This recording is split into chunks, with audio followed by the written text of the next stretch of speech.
second plane hit the second tower. America is under attack. Cameras capture the moment as the president absorbs the news. President Bush had no poker face, and he couldn't fake anything. When he's moved, that everybody sees it. And he doesn't have much guile. Ladies and gentlemen, this is a difficult moment for America. I, unfortunately, will be going back to Washington after my remarks. President Bush leaves Florida, but does not return to Washington.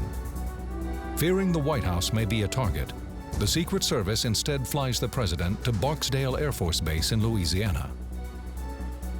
He was very persistent about trying to get back to the White House, and I was one of those who was reluctant to go back until we understood what was happening.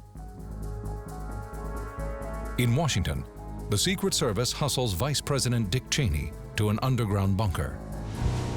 From Air Force One, President Bush telephones Cheney and declares, "Somebody's going to pay."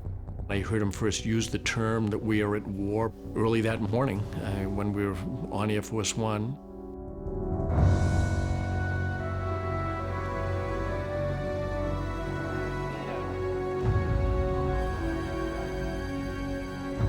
The president returns to Washington and addresses the nation that night. He declares the U.S. is at war. We stand together to win the war against terrorism. But at war with whom remains unclear.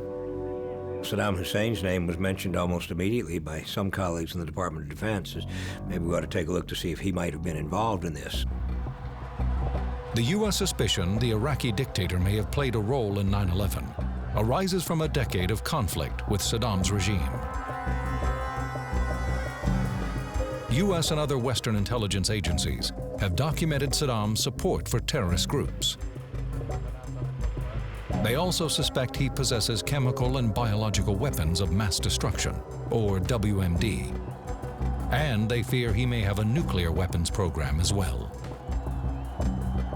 Germs and chemicals and dirty bombs and all the rest of it. The mecca, if you will, for WMD and the infrastructure for production of more WMD was in Iraq.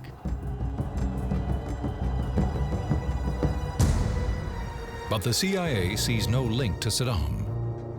They identify Osama bin Laden and his terrorist network, Al-Qaeda, as the culprit. There was a real sense that Iraq was not responsible for 9/11, that there was no strategic relationship between Iraq and Al-Qaeda.